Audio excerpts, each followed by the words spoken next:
গৰমি পাইতো দেখোন যাবলৈ ওলাই আহিলে নেকি ন একেবাৰে নাই ৰ ক'ত ঘৰৰ কামে শেষ কৰিব পৰা নাই ক'ত ওলাবি মই কলপাতহে বিচাৰি আহিছিলোঁ সেইফালে পাওঁ নেকি বোলো নাই মানে আমাৰ ঘৰৰ মানে কলপাতবিলাক গোটেই ফাটি গৈছে সেইকাৰণে এইফালে ৰমেনহঁতৰ বাৰীফালে চালোহি কলপাত পাওঁ নেকি চোন তই দেখোন মাৰ লগতে আহিছ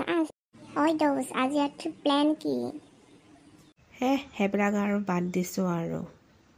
নকৰোঁ দেই মই কৈছোঁ তোৰ মেজিৰ ওচৰত যাম আৰু তাতে আৰু খানাটো খাম আৰু ভোগালী বিহুৰা আৰু চুৰ কৰিহে মজা লাগে ৰাতিপুৱা ভাগত এই জেউৰা চুৰ কৰিম মেজিত জ্বলাবৰ কাৰণে আৰু এই ৰাতি মুৰ্গী চুৰ কৰিব লাগিব দেই সেইটো আমি তন্দুৰী বনাই খাম চুৰ কৰিব লাগিব সেই মাকনি পেহীহঁতৰ ঘৰলৈকে যাব লাগিব সিহঁতৰ ঘৰত বৰ খাহিয়াল কুকুৰা আছে দেই সেইকাৰণে চুৰ কৰিব লাগিব তই যাবিনে নাই ক ওলাবি ওলালে তইও খাবলৈ পাবি মই নাযাওঁ দেই খাবলৈও নাই মই ইমান লোভীয়াও নহয় বৰ্তাহঁতৰ ঘৰলৈকে যাব লাগিব সিহঁতৰ ঘৰটো আছে সিহঁতৰ ঘৰটো বহুত কেইজনী ছাগলীও আছে ছাগলীও আনিব পৰা যাব ছাগলীকেইজনী আনি পেলাই বিকি দিব লাগিব